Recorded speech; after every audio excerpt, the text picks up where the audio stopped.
어, 지난주는 헬라 제국과 구속사에 대한 말씀이었습니다. 오늘은 헬라 제국을 멸망시킨 로마와 구속사에 대한 말씀을 전하고자 합니다. 로마 제국은 헬라 제국이 건국될 때보다는 오랜 시간이 걸렸어요. 헬라 제국은 신속히 헬라 제국이 세워졌잖아요. 약 몇 년 걸렸다고요? 약 6년 걸려서 신속히 제국이 세워졌는데, 그것에 비해 로마 제국은 많은 세월이 걸려서 세워진 가장 큰 제국을 이루었어요. 그때까지 일어났던 4개의 제국이 있었잖아요. 아수르, 바벨론, 헬라, 그 다음에 이제 로마. 그 4개의 제국 중에 가장 큰, 그리고 가장 강대한, 그리고 가장 방대하고 큰 제국이 로마였어요. 우리가 읽은 누가복음 2장 1절에 천하로 지칭되었어요. 그러니까 로마가 천하를 다스린다라고 해서 성경에는 천하 이렇게 지칭이 될 정도로 큰 나라를 이루었어요. 그때 시저 가이사, 아구스도, 성경에서는 아구스도 그랬는데 아우구스투스 황제입니다. 아우구스투스 황제, 로마의 첫 황제지요. 첫 초대 황제지요. 그 황제가 명령을 내려서 천하로, 로마가 다스리는 모든 곳에 있는 자들은 호적을 해라, 이름을 올려라, 그런 영을 내렸다는 것을 알 수 있어요. 여기도 보면은 천하로 이렇게 언급되어 있습니다. 또 로마 제국은 제국이 시작되기 전 이미 다니엘을 통해서 하나님이 그 로마 제국의 출현을 예언한 바 있죠. 가장 강대하고 가장 큰 나라라고 말씀하고 있어요. 다니엘서 7장 23절에 넷째 짐승이 곧 이제 로마 제국을 의미하는데, 넷째 짐승은 곧 땅의 넷째 나라인데, 이는 다른 나라들과는 달라서 어디를 삼키고? 온 천하를 삼키고, 그러니까 가장 방대하고 가장 강력한 나라를 예언하고 있어요. 그래서 온 천하를 삼키고 밟아 부서뜨릴 것이며 라고 말씀하고 있어요. 그래서 로마가 예루살렘 성을 정복한 것은 주전 60년 70년경 디도라고도 말하죠. 티투스 장군을 통해서 예루살렘을 완전히 이제 멸망해서 다스리죠. 그 이후로 로마 제국은 세계에서 가장 넓은 영토를 가진 제국이 됩니다. 성경의 예언대로. 그리고 가장 강력한 나라로 세워지죠. 다니엘서 2장에서는 쇠로 된 나라라고 말하고 있어요. 쇠가 가장 강력하잖아요. 금보다도 강력하고, 그죠? 그래서 가장 강력한 나라로 로마가 세워졌고, 세계는 오랜 동안 수백 년에 이르기까지 로마의 그 압제 속에 있었어요. 이게 이제 로마 제국입니다. 로마 제국. 로마에 대한 얘기는 이 정도로 하고, 그러면 로마 제국을 통해서 하나님의 구속사를 어떻게 진척시키게 되었는지를 몇 가지 좀 살펴보려고 해요. 구속사라 하는 것은 죄에 빠진 인생을 구원하시려고 하는 하나님의 계획이죠. 그 구속사를 어떻게 진척시키고 계신가. 오늘은 한 3가지 정도로 이제 좀 정리 요약해 왔는데, 첫째는 로마 제국 아래에 있는 여러 민족들에게 그리스도의 복음을 전파하는 것이 무척 편리하였다, 이렇게 말할 수 있어요. 로마 제국 아래에 있는 온 천하에 있는 나라가 많잖아요. 그 나라의 복음, 그리스도를 전파하는 것이 무척 편리하게 된 거예요. 그러니까 로마라고 하는 한 정부 아래에 있는 거예요. 로마라고 하는 한 정부 아래에 다 포함되어 있으니까 그냥 로마의 한 나라 밑에 있기 때문에 어디든지 쉽게 갈 수 있는 거예요. 그러니까 나라가 20개, 30개 나라가 더 이상 그 나라를 차지하고 있었지만, 그 나라가 각각 독립된 나라라고 한다면 그 나라에 들어가려면 입국 절차가 까다롭잖아요. 왜 들어오려고 하고 무슨 목적이요? 막 그러잖아요. 우리 저기 외국에 가면은 막 입국 목적을 써라 그러면 또 쓰기도 하고 막 그러잖아요. 근데 로마라고 하는 한 정권 아래에 있기 때문에 어디를 가도 다 쉽게 국경 없이 다 통과돼요. 왜? 한 국경이니까. 그러나 그 안에 여러 민족이 있었는데 그 민족에게 복음을 증거하는 일은 무척 편리했다는 거예요. 그리고 로마는 이런 말이 있잖아요. 모든 길은 뭐로? 로마로. 잘 아시네. 모든 길은 로마로. 그래서 온 천하를 다스리기 위해서 뭐가 필요했을까요? 길을 잘 닦아야죠. 길을 넓혀놔야 군사들도 데려가서 혹시 반란이 일어나면 제압도 하고, 그다음에 거기에서 필요한 뭐를 받아와요? 다 이렇게 뭔가를 필요한 것들을 다 또 로마로 갖고 올 수 있잖아요. 그러니까 길을 엄청 잘 닦아놨어요. 근데 그 길을 따라 뭐가 전파된 거예요? 복음이 증거된 거예요. 그리스도의 복음이. 그리고 또 이방인들을 위한 사도는 누구죠? 이방인들을 위해서는 바울이 부름받았잖아요. 바울이. 그러니까 바울은 또 로마에 뭐를 가지고 있어요? 시민권까지 가지고 있잖아. 그러니까 더더욱 가서 대우를 받는 거예요. 대우를. 보호도 받고. 그러니까 복음을 증거할 때 이방인 세계에 가서 마음껏 헬라 제국에도 아테네도 가고 고린도도 가고 저쪽에 아시아 쪽도 가고 안디옥도 가고 마음껏 복음을 증거할 수 있었던 것이 이 로마 시대에 있었던 일이에요. 참 하나님이 하신 일은 놀라운 일이 아닐 수가 없어요. 그래서 첫 번째, 로마 제국 아래에 있는 여러 민족에게 그리스도의 복음을 전파하는 것이 무척 편리하였다. 할렐루야. 이게 하나님의 역사예요.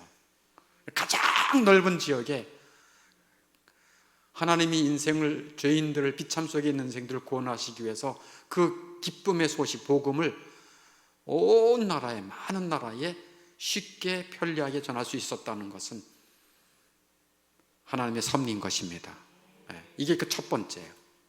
두 번째는 하나님은 위대한 철학자들이 600년 동안 자기들이 하고 싶은 대로 놔두심으로써 그들이 해보았던 모든 일이 헛되다는 것을 보여주었다.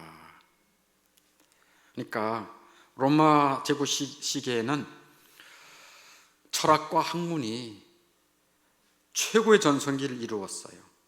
그래서 세계에서 이 철학과 학문이 가장 전성기를 이루었던 때가 이 로마 시대예요. 헬라 시대 때부터 이미 우리 잘 아는 소크라테스, 플라톤, 아리스토텔레스 이런 철학자들의 영향을 받아서 로마 시대 때 꽃을 피운 거예요. 그래서 로마의 현명한 철학자들이 크게 활약했어요. 그래서 철학과 학문이 로마 시대 때 아주 최전성기를 이루어서 많이 발달했어요. 그래서 특별히 사람이니까 뭐에 관심이 많을까요? 사람에 대해서 관심이 많죠. 인생이 과연 어디서 왔을까? 그럼 인생이 죽으면 어디로 갈까? 그럼 인생은 왜 살아야 되나? 그러면 인생은 어떻게 살아야 되느냐? 이런 철학들에 대해서 굉장히 많은 철학과 사상들이 이 로마 시대 때에 아주 창궐했어요.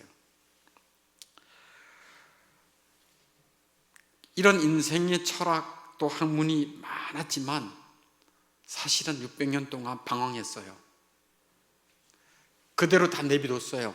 하나님께서 그런 철학이 발달되도록 내비뒀는데 아무리 생각해보고 아무리 인간의 지혜와 이성을 짜봐도 헛되다는 것을 알도록 그냥 내버려 두신 거예요. 사도 바울이 로마 제국이 다스리던 그 아테네, 성경에는 아덴이라고 번역되어 있거든요. 이 아테네. 지금도 그리스의 아테네 있잖아요. 아테네. 그 아테네에 가서 복음을 증거하러 갔더니만 거기에 우상들이 가득해 있었고 여러 철학들이 같이 이렇게 변론하는 것을 이제 사도 바울이 보게 된 거예요. 그 사도 바울은 또 뭐에 많은 학문을 많이 알고 있었던 사람이라 그들과 충분히 토론할 수 있는 그런 그 자질이 있었죠. 17장 사도행전 17장 16절에 보니까 이렇게 기록되어 있어요. 바울이 아덴에서, 이 아테네, 지금의 아테네에서 그들을 기다리다가 그 성에 우상이 가득한 것을 보고 마음에 격분했다, 이렇게 말하고 있어요. 그러니까 여러 가지 우상들을 다 섬기고 여러 가지 사상들이 많이 있었던 것을 알 수 있어요. 무슨 시대에? 이 시대가 무슨 시대입니까? 로마 시대. 그리고 18절에는 어떤 에피크로스와 스토아 철학자들도 바울과 쟁론할세. 무슨 철학이 있었다는 걸 알 수 있어요? 에피크로스 학파와 또 스토아 학파, 이 철학자들이잖아요. 에피크로스 학파는 참고적으로 무슨 학파죠? 세계사 공부 안 하셨나 보네. 에피크로스 학파는 쾌락주의잖아요. 쾌락주의의 한 그 사상을 갖고 있잖아요. 이들은 신을 부정하진 않아요. 신은 부정하지 않는데 신이 있으니까 이런 세상이 있을 거다라고 말은 하는데, 그 다음에 신이 그 다음 만들어는 놓고 관여하지 않는다. 이 세상은 관여하지 않는다 하고 그들이 생각한 거예요.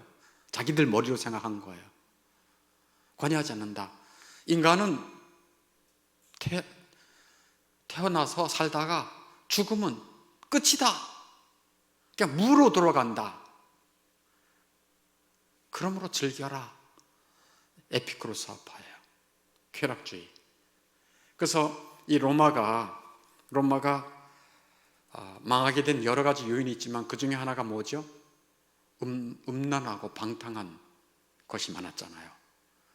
그래서 아마 에피크로스 학파에 좀 영향을 받지 않았는가 이렇게 생각해 볼 수 있어요. 그리고 또 스토아 철학자들도 있어요. 스토아 철학은 뭡니까? 스토아 철학은 에피크로스 학파와는 정반대예요. 이거는 이성과 금욕주의 삶을 중시했어요. 그래서 로마의 세네카 들어보셨죠?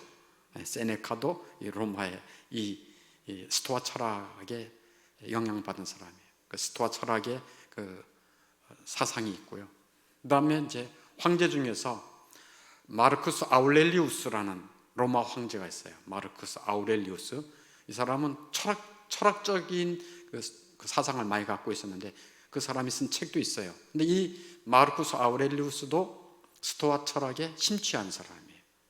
그러니까 이 로마 시대 때는 학문과 철학이 어떻게 됐다?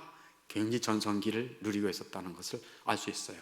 그래서 사도 바울이 그 아테네에 갔을 때도 이러이러한 학파들이 이것이 맞다, 이렇다라고 하는 것과 함께 쟁론했다라고 성경은 기록해 놓고 있어요. 하나님은 그들 자신이 이성과 지식을 최대한 활용해 보도록 놔두셨어요.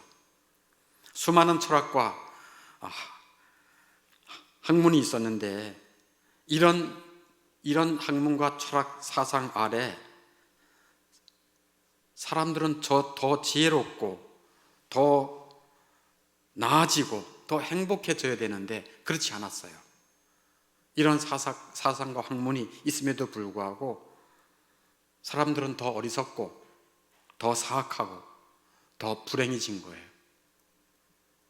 이렇게 인간의 철학이 헛되다는 것을 알게 하심으로써, 이렇게 인간의 사상과 철학이 헛되다는 것을 알게 하심으로써 신적인 교사의 필요성을 느끼게 하신 거예요. 신적 교사. 영어로 하면 여러분 더 잘 알 것입니다. 신적, divine teacher.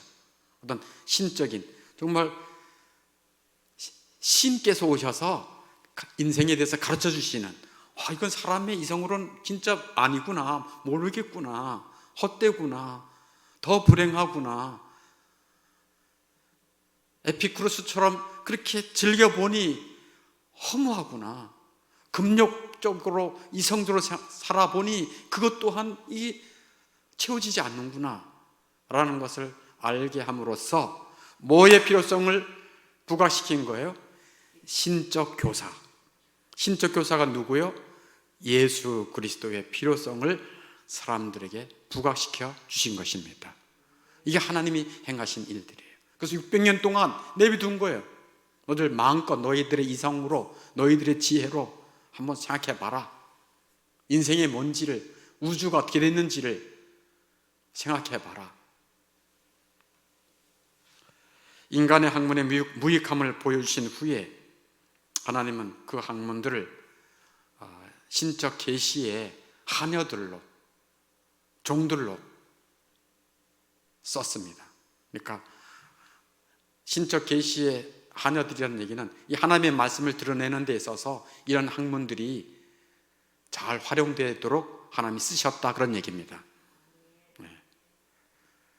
그러니까 이렇게 헬라 시대, 로마 시대 뭐 이런 내용은 성경에는 없어요. 그러나 성경에 없는 대신 하나님은 예언을 통해서 이러이런 나라가 있을 것이다 라고 하는 것을 말씀해 주셨고, 세계 역사 속에 이런 역사들이 신빙성 있게 기록되게 함으로써 이 세계 역사도 하나님께서 하나님의 복음과 그리스도를 나타내는데 사용하셨다는 것입니다. 지금 로마 시대의 이야기를 왜 강당에서 얘기하는가? 이런 로마의 역사를 통해서도 하나님은 하나님의 구속사를 이뤄 나가신다는 것을 말씀하시는 것입니다. 이게 두 번째, 세 번째, 로마 제국을 통해서 어떤 또 하나님의 구속사를 진척시키셨는가? 한번 세 번째 같이 한번 읽어볼까요? 그리스도의 위대한 승리를 준비하기 위해 자신의 백성은 크게 낮추시고 세상 권세는 최고의 수준으로 높이셨다. 그리스도의 위대한 승리를 준비하기 위해 자신의 백성은 크게 낮추셨어요. 그리고 세상 권세는 최고의 수준으로 높이셨어요. 그러니까 그리스도가 탄생하기 전에 로마 제국은 최고의 전성기를 맞았어요. 그러니까 주전 BC 한 4년 정도에 예수님이 탄생하셨다, 이렇게 이제 학자들은 얘기하고 있는데, 그보다 한 20여 년 전에 주전 24년경에 로마 제국의 첫 황제가 등극합니다. 그게 아까 우리가 읽었던 누가복음 2장 1절에 아우구스투스예요. 아우구스투스 황제예요. 그 전에는 로마가 무슨 그 정치 제도가 뭐였죠? 원로원 중심이었어요. 원로들이 이렇게 집단 체제로 해가지고 그래가지고 입혀서 몇십 명이 이렇게 했는데, 아우구스투스 때는 절대 군주가 됐어요. 그래서 첫 황제가 됐어요. 완전히 왕이 된 것이죠. 그 사람 한마디로 천하가 움직이는 거예요. 그게 아우구스투스 황제예요. 그래서 아우구스투스는 최초의 황제였던 것만큼 로마 황제 중에서 가장 위대한 황제였고 최고의 영광을 누렸어요. 세상 제국은, 세상 나라는 보이지 않는 마귀의 손아귀에 사실은 잡혀 있는 것입니다. 세상 신이 마귀잖아요. 그러니까 사람들은 하나님을 모르는 사람들은 어떤 걸 원할까요? 자기가 최고가 되기를 원하는 거예요. 자기 이름이 이 땅에 날려지기를 원하는 거예요. 자기 앞에 다 무릎 꿇기를 원하는 거예요. 그 보이지 않는 세력이 있으니 그 인간의 욕심, 영어로 desire, 인간의 욕심을 부추겨서 마음껏 마귀의 하수 역할을 할 수 있는 세상 권력, 그 최고의 권력이 어떤 권력이었는가? 로마 제국의 권력이었어요. 바벨탑 사건 이후로 최고의 권력이 힘을 뭉쳐서 눈을 뭉쳐서 이 세상의 온 천하를 다스리는 제국이 세워졌는데, 그 제국이 무슨 제국이에요? 로마 제국이에요. 그 로마 제국을 최고의 수준으로 높여놨어요. 그 이면에는 누가 있는 거예요? 마귀의 손아귀가 있는 거예요. 최고의 권세, 최고의 명예, 최고의 영화, 최고의 것을 다 누리게 하는 거예요. 마귀가 뭐를 미끼로 주게 해요? 세상에서 최고의 부, 최고의 권세, 최고의 명예, 세상에서 잘 되는 거, 그 미끼 아니겠습니까? 그 제국이 로마 제국이에요. 그래서 당시 이 로마는 최고의 힘, 최고의 부, 사치, 최고의 학문을 소유한 영광스러운 제국이 이 로마 제국이었어요. 그러니까 세상이 원하는 것을 다 가지고 있었어요. 하나님은 세상의 지혜가 취해왔던 것과는 정반대로 구속자 그리스도가 오실 것을 준비하기 위해서 두 가지 방법을 택했죠. 하나님은 그리스도의 영광을 돋보이게 하기 위해서 자신의 백성을 크게 낮추셨어요. 지극히 그 숫자가 적었고 권세도 없었고 세상적으로 볼 때는 아무 흠모할 것이 없었어요. 예수님이 오실 때도 마치 그런 모습으로 오셨어요. 세상 사람들이 볼 때 하찮은 모습으로 흠모할 것이 전혀 없고 그런 모습으로 예수님이 오셨어요. 만왕의 왕이심에도 불구하고. 그래서 가장 연약한 상태에 있는 아주 작은 무리와 함께 최고의 영광, 최고의 수준을 가지고 있던 그 원수들, 이 로마를 정복하신 거예요. 원수인 마귀가 장악하고 있는 그 모든 권세들을 멸하신 거예요. 누가? 예수 그리스도께서. 그래서 지금 보세요. 로마의 그 영광 어디 갔습니까? 로마가 다스렸던 그 주변 국가를 쫙 가보세요. 돌무더기밖에 안 남았어요. 돌무더기 남고 그냥 수풀이 우거진 아무것도 아닌 그게 로마에 남겨진 영광이에요. 세상의 영광은 꽃처럼 사라집니다. 그러나 그리스도의 영광은 더욱더 영광스럽습니다. 로마 제국 떵떵거렸던 그 황제들은 아무리 힘이 있고 돈이 있고 권세가 있어도 죽었습니까? 안 죽었습니까? 죽어서 시체가 됐어요. 흔적도 없어요.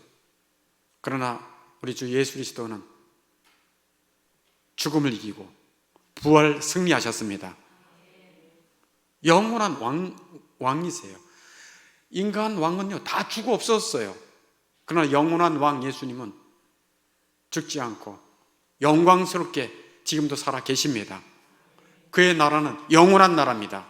로마라고 하는 나라는 수백 년 오래 지속했지만 곧 사라지고 없어졌어요. 그러나 주님의 나라는 영원한 나라인 것입니다. 그래서 승리한 거예요. 그것을 역사적으로 볼 수 있어야 돼요.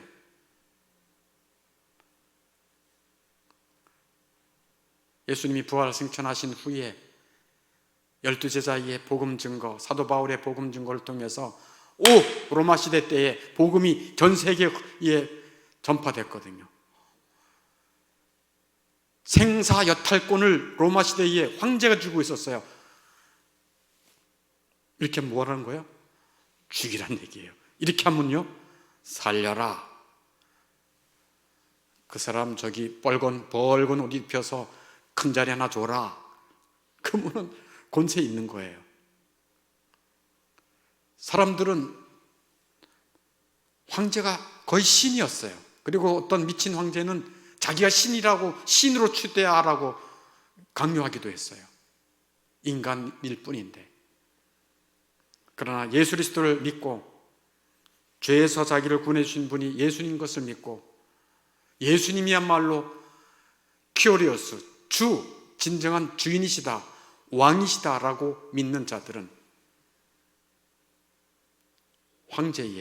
황제가 진정한 주가 아니라는 것을 알고 예수님을 진정한 주, 영원한 나라의 왕으로 믿고 섬긴 것입니다.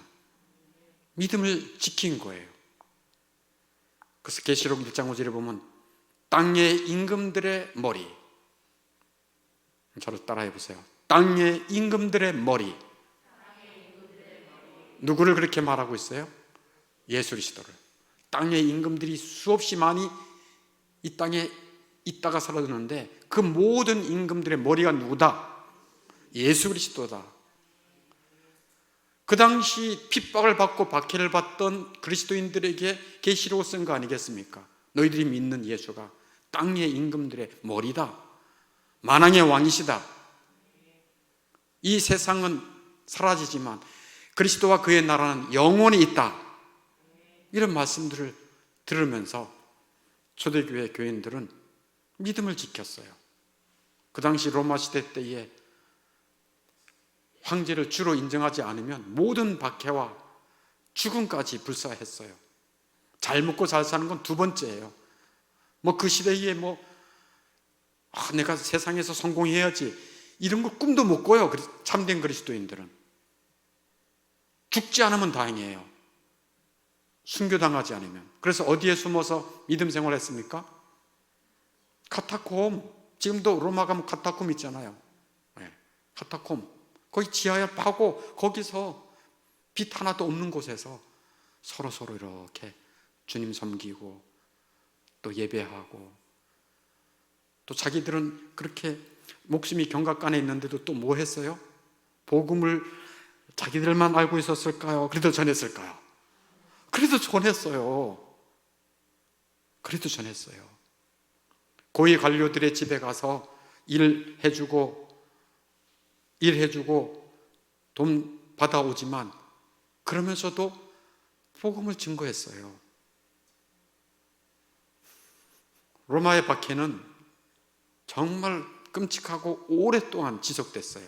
로마 박해는 네로 황제는 여러분 잘 알죠? 네로 황제부터 시작해가지고 주 55년부터 주 310년 정도까지 약 250년 동안 박해를 받았어요. 250년. 말이 250년이죠. 우리 코로나 5년 동안에 예배드리지 말라, 집회하지도 마라, 밥도 먹지 마라, 별별 간섭과 헌법에 보장된 종교의 자유를 얼마나 많이 제한받았습니까? 또 얼마나 많이 그거 가지고 좀 힘들었습니까? 그런데 몇 년 동안요? 250년 동안. 250년 동안. 근데 이들이 250년 동안 누구만을 의지했어요? 그리스도만을 의지했어요. 그리고 영원한 나라를 바라봤습니다. 진정한 왕이신 주님으로 말미암아 그들이 소망을 갖고 살았어요. 그리고 이런 예수님을, 진정한 왕이신 예수님을 모르는 자들을 불쌍히 여기고 복음까지 증거했다니까요. 그러다가 잡혔어. 그럼 어떻게 될까요? 순교당하는 거예요. 목숨을 걸고 신앙생활을 했다니까요. 목숨 걸고.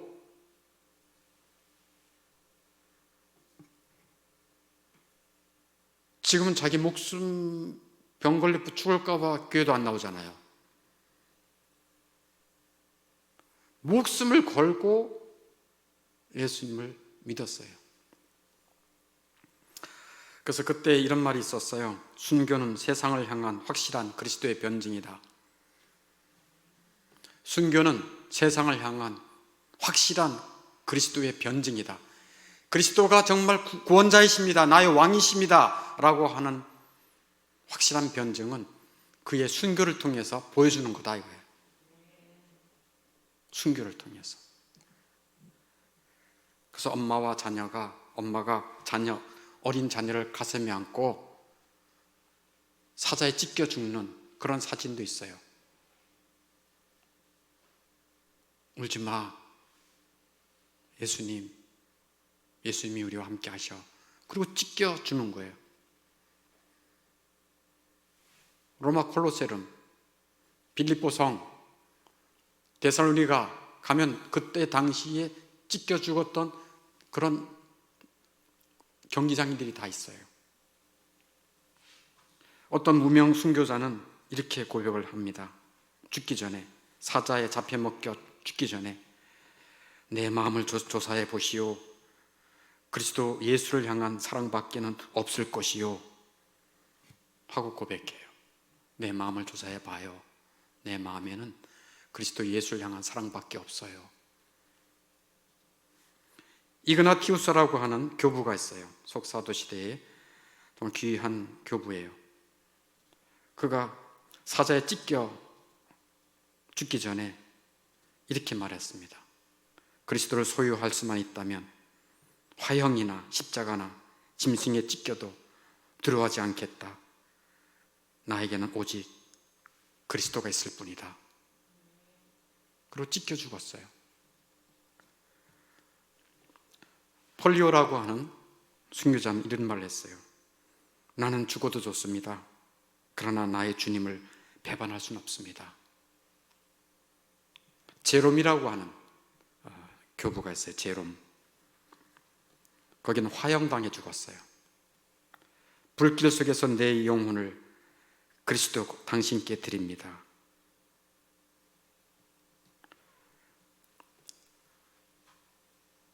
또 콜로세움 로마에서 사자에게 잡혀 먹기 전에 어떤 무명인은 이런 말을 했어요. 나의 그리스도는 나를 위해 죽었소. 나도 그리스도를 위해 기꺼이 내 목숨 바치겠소. 이게 무명인 순교자예요. 베드로는 여러분 잘 알겠지만 나를 사랑하는 예수님이 십자가에 나를 살리기 위해 십자가에 달려 죽으셨소. 근데 내가 예수님처럼 달려 죽을 수는 없어.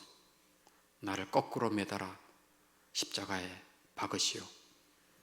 그래서 베드로는 거꾸로 매달려서 십자가에서 피가 거꾸로 한 채 순교당했습니다.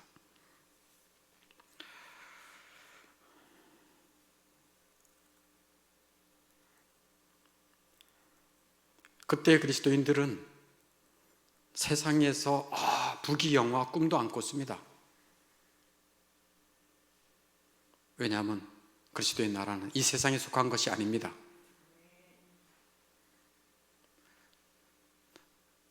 그리스도의 나라는 영원한 나라, 우리 눈에 보이지 않지만은 그 그리스도는 그를 따르는 사람들의 마음을 다스리십니다. 세상의 권력자들은 그 마음을 못 다스려요. 그러나 주 그리스도는 그들의 마음을 다스리며 그 나라는 영원합니다. 그래서 자신을 위해, 죄를 위해 죽으신 예수 그리스도의 사랑에 겨워서 그들은 믿음으로 인내로 주를 위해 살았어요. 지금은 그런 박해가 우리나라에는 없죠. 다른 나라는 좀 있는 나라가 있습니다. 사실 여기 얼마 되지 않는 북한도 박해를 벌써 70년 이상 받고 있는 중이다 생각하시면 돼요.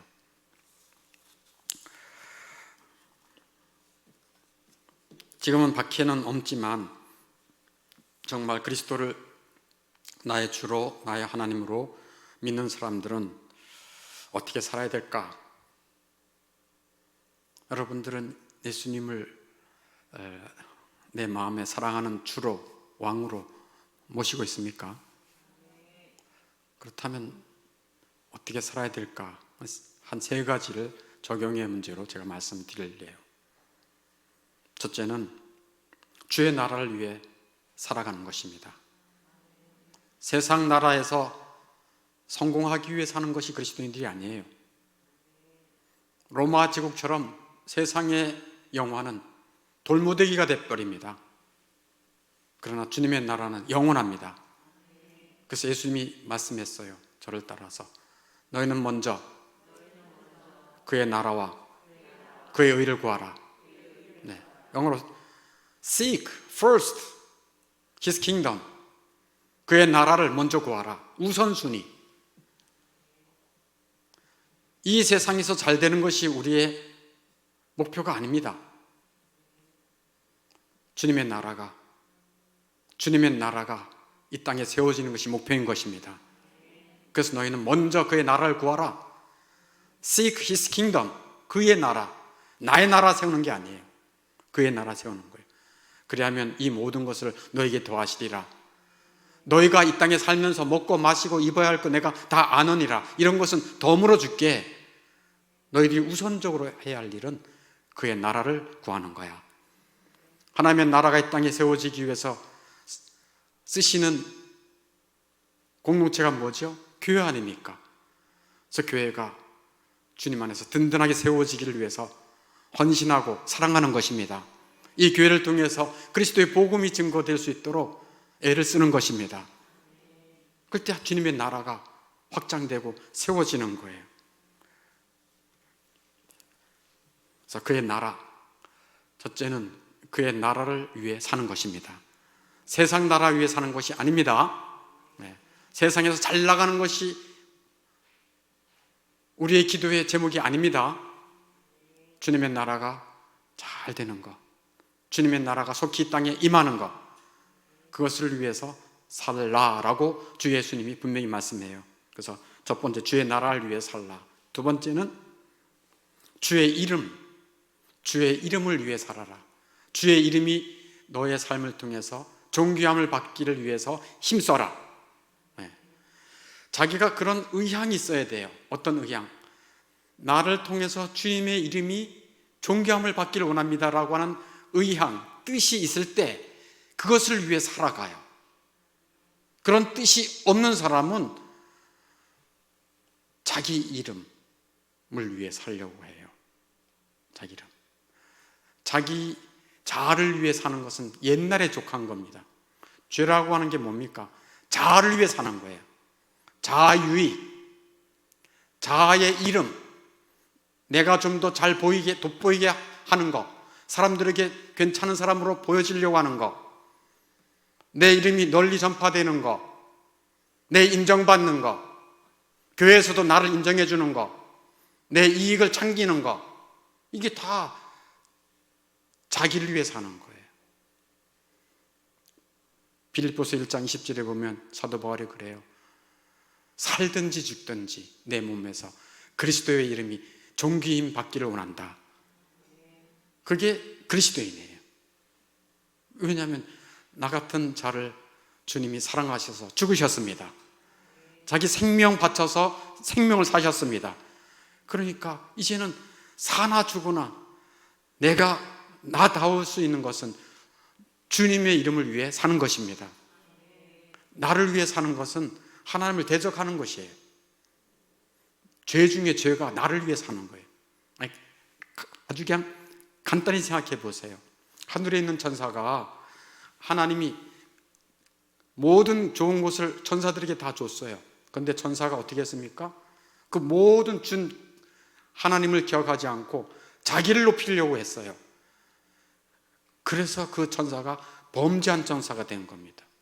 이 몸 누가 주셨는데, 지금까지 누구의 은혜로 살았는데, 내가 먹고 사는 거, 내가 수고한 것도 있지만 나를 지켜주시고 보여준 분이 누구신데 하나님이 다 주신 거 아니겠어요? 그러니까 그리스도의 이름, 하나님의 이름이 존귀케 되기를 위해 살아가는 것은 이 세상에서 선한 일이고 행복한 일입니다. 자기를 위해 살아가는 것은 악한 일이고 불행한 일인 것입니다. 그래서 주의 이름이 존귀함을 받기 위해 살아가는 것이 그리스도인의 삶인 것을 기억하시기를 바랍니다. 혹여 이 세상 사는 동안에 그럼 이 세상 것을 다 포기하라는 얘기인가? 그렇지 않죠. 하나님께서 우리가 열심히 살아가면서 어떤 사람에게는 높은 권세를 주실 수도 있어요. 세상적으로 볼 때 권세를 주실 수도 있어요. 우리 믿는 사람 가운데 권세 있는 사람도 있잖아요. 그러면 어떻게 해야 되겠습니까? 이 권세 하나님이 주셨는데 더 겸손하게 이 권세 주신 하나님 앞에서 더 겸손하게 그리스도의 이름이 나타날 수 있도록 자기를 낮추고 그리스도의 뜻이 그곳에서 이루어질 수 있도록 살아가는 것입니다. 그 그리스도 이름을 높이는 거예요. 내게 재물이 다른 사람보다 조금 더 주셨어. 왜 이걸 재물을 나게 주셨을까? 정말 들고 떨리고 겸손한 마음으로 이 재물을 주신 주님의 뜻을 헤아리면서 살아가는 거예요. 그 주를 위해 쓸 수 있도록 살아가는 거예요. 그럴 때 그리스도의 이름이 존귀의 여김을 받게 되는 것입니다. 그래서 이 박해가 없는 한국 땅에서 그리스도인들은 어떻게 살아야 되는가? 주의 나라를 위해서, 두 번째는 주의 이름이 존귀함을 받기 위해서, 또 한 가지는 마지막은 주의 형상 본받기 위해 힘쓴다. 주의 형상 본받기 위해 힘쓴다. 로마서 8장 29절에 보면 하나님이 그의 아들의 형상을 본받게 하기 위해서 우리를 불렀다라고 말씀하고 있어요. 왜 구원해 주신 거예요? 그의 아들의 형상, 그의 아들이 누구예요? 예수 그리스도 닮게 하기 위해서 부르신 것입니다. 에베소서 1장 4절에도 그러죠. 그 앞에 흠이 없고 거룩하게 하시려고 너희를 불렀다. 아멘. 그래서 주의 형상 닮기 위해 힘써야 돼요. 나는 주님의 형상을 어떤 걸 닮았을까? 그것을 생각해야 돼요. 주님의 형상을 본받기 위해서 나는 얼마나 애를 쓰는가? 집에서도, 직장에서도, 교회에서도, 어디서든지 간에 내 안에서 그리스도의 형상이 나타나야 되는 것입니다. 왜냐하면 가정이든 직장이든 세상이든 교회든 어디나 거룩하신 하나님이 계시기 때문에 그렇습니다. 그래서 그 앞에서 그리스도의 형상이 나타나야 돼요. 집에 남편이든 아내든 말을 듣지 않는 자녀이든 또 세상에 나가서 나보다 한참 나이가 어린 사람이든 나에게 좀 불친절하게 대하는 사람이든 나에게 좀 불이익을 줬던 사람이든 장사하는 사람이든 어떤 사람이든지 간에 그 사람들을 만났을 때 무엇이 나타나야 되는 거예요? 내 안에서 그리스도의 닮은 형상이 나타나야 되는 거예요. 그 인품이 나타나야 되는 거예요. 나는 얼마나 온유하고 또 겸손한 마음이 있는가. 또 잠언 10장 10절에 있듯이 사랑은 모든 허물을 덮는다고 하는데 상대방을 얼마나 이렇게 덮으면서 사랑하며 사는가. 또 예수님이 말씀해 주셨듯이 야 너희 하늘 아버지처럼 그는 악한 자와 선한 사람에게도 햇빛을 주시고 의로운 자와 불의한 사람에게도 비를 주시는 자비하신 아버지다. 그러니 너희도 악하든 선하든 불의하든 의롭든 자비의 마음을 가지고 사람을 대하라. 그 주님이 하신 말씀이에요. 그러니까 그리스도인으로 살아갈 때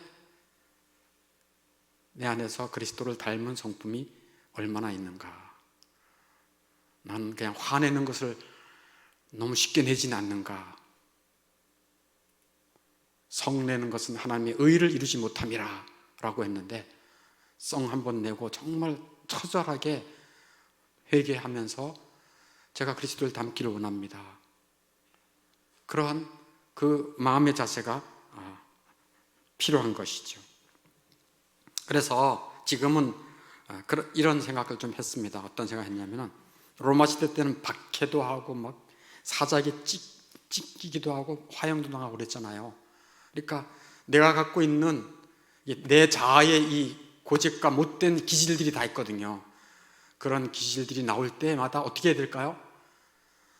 사자를 데려다가 찢어가도록 해야 돼요. 그냥 입술을 찢어버려. 그냥 예를 들어서 주에게 입술을 찢을 정도로 팔을 찔러가도 예수님도 그런 말을 했어요. 너희 손이 범죄 같은 거 찍어버려라. 찢어져 가지고 이거 한 손 없이 천국 들어가는 것이 낫지 손 다 가지고 지옥 들어가는 것보다 훨씬 낫다. 그래서 화형도 시켜야 되고요. 여러분 화형도 시키고요. 십자가도 못 박아야 되고요. 내 자아를 십자가에 못 박기도 하고요. 우리 자아가 얼마나 센데요. 여러분들의 그 못된 성질들이 다 있어요. 자기 뜻대로 하고 싶은 거, 자기 고집대로 하고 싶은 거, 마음에 안 들면 화내는 거, 사랑은커녕 비판하는 거, 이런 것들을 다 어떻게 하는 겁니까? 부인하고 죽이고 태우고 찢어버리고 십자가에 못 박고, 그래서 날마다 십자가에 못 박는 삶 아니겠습니까? 아까 우리 찬양도 했잖아요. 주님 따라가는 길, 이 길은 고난의 길, 말만 고난의 길. 주여 저의 입술을 그냥 찢어주십시오 라고 할 정도로 내 마음을 이렇게 좀 십자가에 못 박아 주십시오, 그런 마음으로 사실 이거 힘써서 주님을 닮는 일에 힘써야 될 줄로 믿습니다. 네. 그래서 이 박해의 시대가 아니지만 그리스도인으로서 어떻게 살아야 되는가 세 가지를 말씀했어요. 첫째는 주의 나라를 위해 살자. 우선적인 삶이다. 네. 그의 나라를 먼저 구하라 그랬으니까 우리의 관심사의 우선순위가 그거라니까요. 먹고 살고 무엇을 입을까, 뭘 마실까, 무엇을 입을까는 내가 안다, 더 해주겠다. 그게 우리를 사랑하는 주 예수님의 말씀이에요. 두 번째는, 첫 번째는 주의 나라를 위해서 힘써, 두 번째는 주의 이름을 위해서. 내가 살아가는 모든 이유, 내 삶을 통해서 주님의 이름이 존귀함을 받기를 원합니다. 네. 세 번째는 주의 형상 닮아가는 일에 힘쓰는 삶. 그래서 정말 여러분이 가는 곳마다 이런 아름다운 역사가 있어지므로 여러분 주변에 아직 주님을 모르는 자들이 또한 여러분 통해서 그리스도의 구속을 알기를 원하고, 구원도 알기를 원하고, 또 그리스도의 향기가 하게 퍼져서 사실 그리스도를 위해서, 그리스도의 이름을 위해 살아가는 삶이 이 세상 사는 동안에 선한 삶이고요, 행복한 삶입니다. 그래서 선하고 행복한 그런 삶이 여러분의 나그네 삶에 계속 이어지기를 축원합니다. 네, 우리